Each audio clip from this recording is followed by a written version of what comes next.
Hey guys, and I wanted to just get right into it. I've got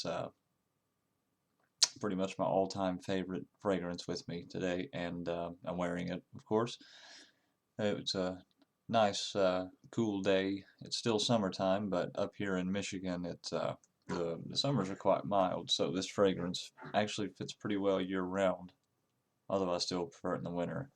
Now, I will warn you, this fragrance has been reviewed to the point of there's almost no point in reviewing it, but I still really enjoy it, and I kind of want to give my take on it. I've been having fun making videos, so it is none other than Terre d'Hermes, and it's my second bottle actually, and you can see I've actually gone through quite a bit of it. My first bottle I blind bought. It was a 1.6 ounce, and I had done a lot of reading. It was my first high-end designer fragrance that I had, yeah, that I'd ever really bought. I mean, I'd owned Polo Black, um, which I had bought myself. I heard, but I'd already knew what that smelled like, so that wasn't really blind. Um, and then I sampled Polo Double Black once, and got the whole gift set for Christmas, deodorant, the aftershave, and the cologne. But as far as top shelf designer. Hermes won me over, and man, I think everyone who knows anything about the fragrance community or anything well that has to do with any sort of uh, designer fragrance anyway knows about Hermes. And man, this stuff is just magic on my skin. My wife loves it. Which brings me to a point I want to make. I've read a lot, and I've obviously watched plenty of reviews just to see people's take on it. It's funny to me that there's a pretty good polar opposite between some people and other people. Some people saying that Terre d'Hermes is very older, mature fragrance. If you're a young man, you can't really pull it off. And then there's other people that say, well, it could work on anyone, from straight out of high school all the way through the range. And uh, as far as my 2 cents go, this could work on a young man. I'm a young man, obviously. My wife is a year younger, almost 2 years younger than I am. So it can work. However, it does take a particular personality.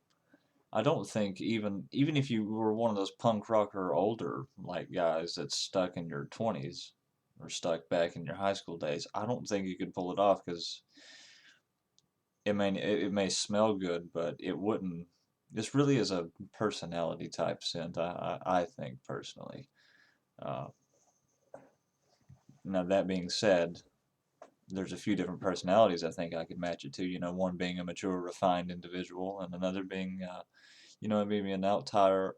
I'm sorry, yeah, outdoor sort of, bearded guy, likes to go hiking, stuff like that, very outdoorsy, and that's simply because of the type of fragrance that it is. It's very outdoorsy. It's rough and brash, while being smooth at the same time, or rather, it's rough and brash and then smooths out to a very refined type scent, but it's always strong, and that's what I love about it.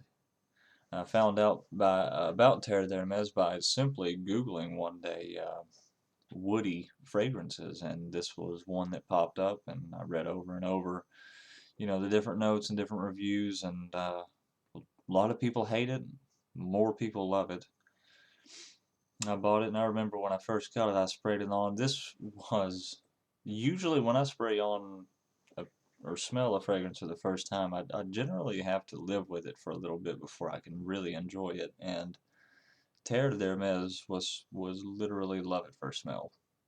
I knew that I had picked right, and boy, I didn't know how powerful it was. Like I said,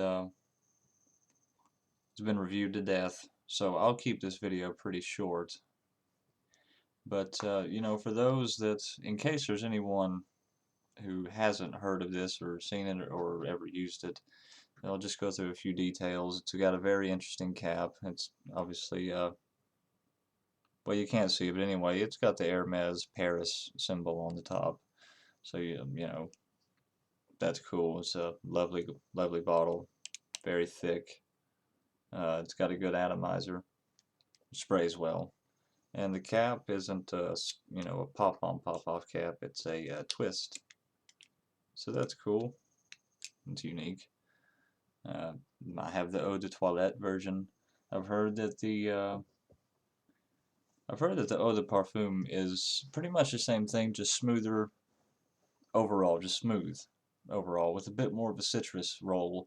And I've not purchased that simply because I like the brash and the roughness of the vetiver and the gunflint. Which brings me to my next point. There are some notes in this that sound kind of odd. When I first started wearing this, literally all I smelled was good. That's what, when I smelled it, that's what I thought. This smells good and woody, a lot like cedar.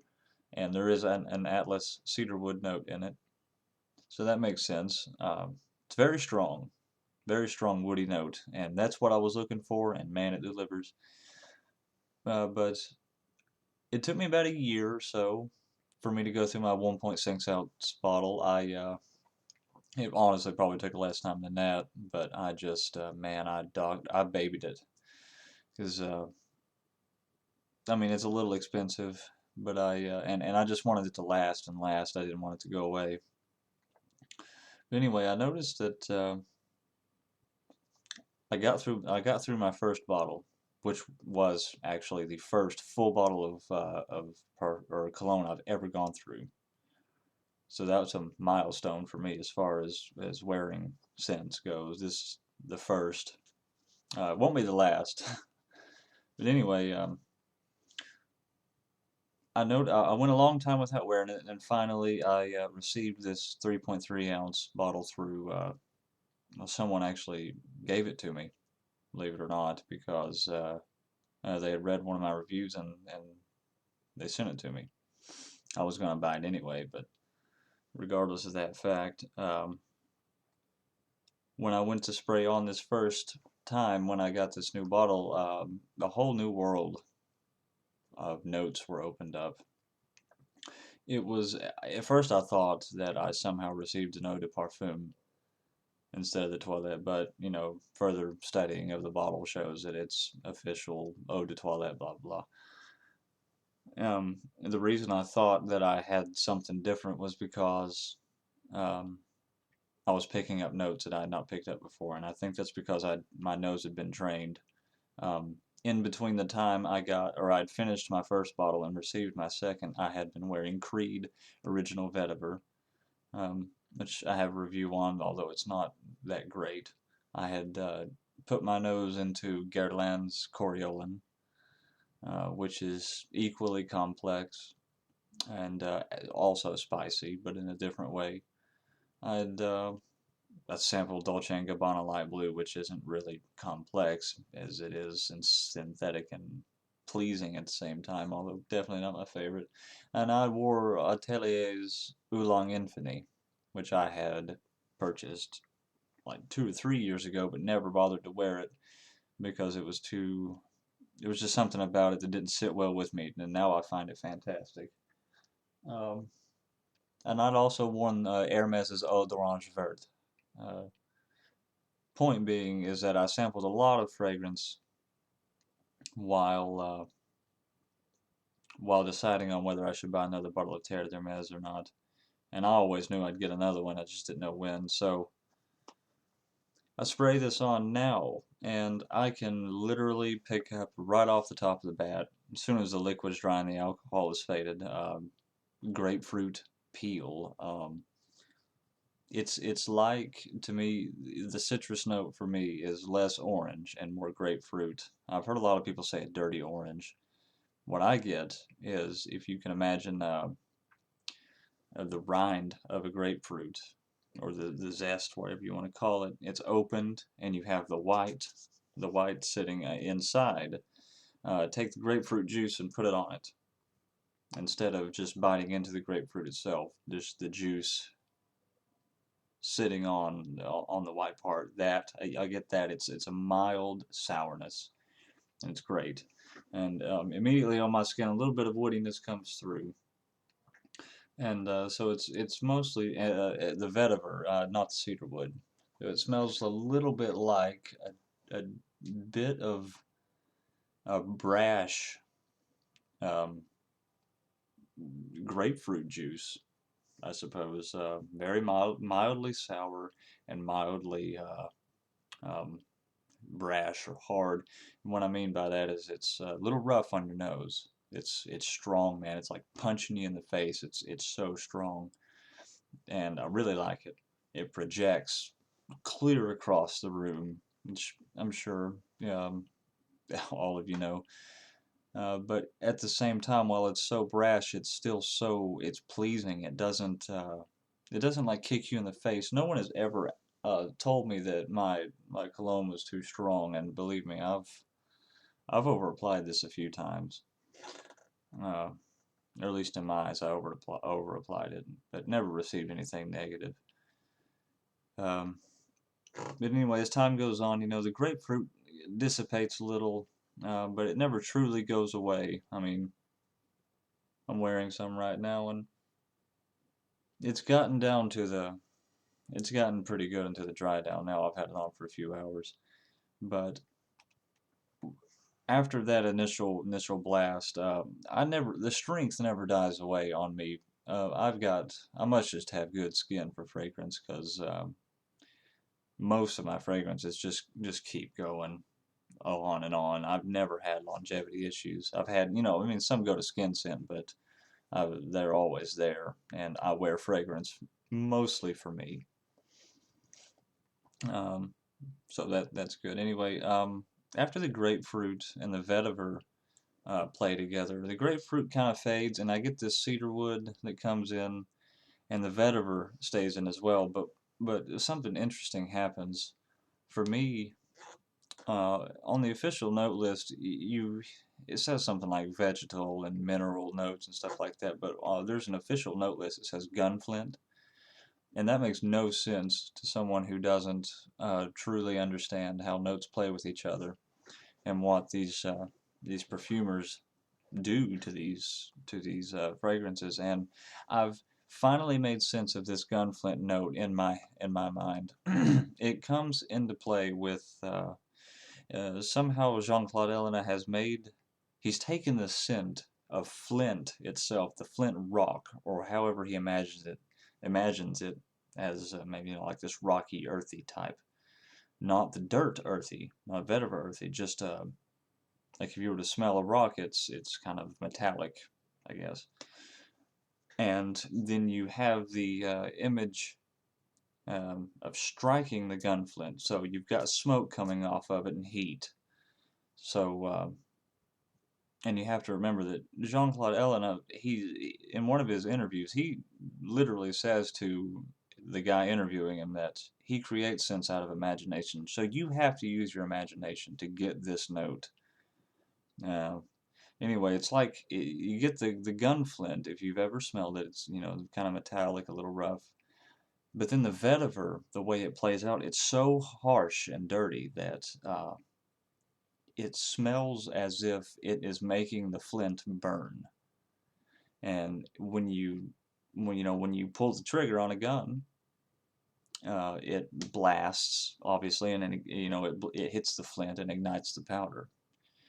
So that's what it's like for me. It smells like gunflint being struck. It's dirty. It's got the metallic note, but then the vetiver lights it on fire, so to say. And there you have the gunflint note, dirty and metallic. After that, the cedarwood comes in and sweetens it out a little bit. The cedarwood I've never really, I don't think I've ever smelled an Atlas cedarwood tree, but cedarwood to me is, from when I was growing up, is a little sweet, but still woody. It's got a very distinct note, and it smells fantastic. So you know, you've got the burning mineral note for just a little while. It doesn't last too long for me. Cedarwood comes in and sweetens it out, and then the benzoin comes in and plays a little. I get this fizziness to it at the very end, um, and I think that's the benzoin. I could be mistaken, and feel free to in the comments correct me if I'm wrong. But on my skin, especially around my neck and on the insides of my elbows, I get this. It feels fizzy, is the only way I can describe it. When I smell it in my nose, I imagine like bubbles from a soda or a pop, you know, the fizzy bubbles. But at the same time, the grapefruit kind of reappears. That citrusy smell is there. It's sour, so that's why I say the grapefruit. That comes back. The vetiver is pretty well gone, and I'm left with a sour yet sweet grapefruit and cedar combination, and it just plays out like that until the end, and I love it. People know me by this scent. This Terre d'Hermes is my signature scent. I grew up in the mountains. Uh, Rather, I grew up on a mountain, and I got to experience a lot of, you know, just a lot. You know, I did a lot of hiking, lots of campfires, and that kind of thing. I was a very outdoorsy type kid back then. Where I live now, I don't have that opportunity. But Terre d'Hermes uh, just helps me reimagine those types of scenes. It doesn't remind me much of anything. It smells fantastic. It just makes me feel good, makes me feel strong. And yeah, just know I smell good when I wear it. And I love to smell it myself. Compliment factor, as far as that goes, no young women have ever approached me and complimented me. My wife loves it. She says I should not wear anything else. However, I am with a big crowd of people that like Aventus. Uh, Recently, actually, just discovered uh, the Aventus, so or got to try it rather, and so that's great. I really like Aventus, and I like Original Vetiver because it's clean vetiver is what it is, and that's nice. Yeah, anyway, Terre d'Hermes is great. If you're looking for a compliment getter, I would probably go somewhere else, especially in the United States, I suppose, or with you know, someone as young as I am.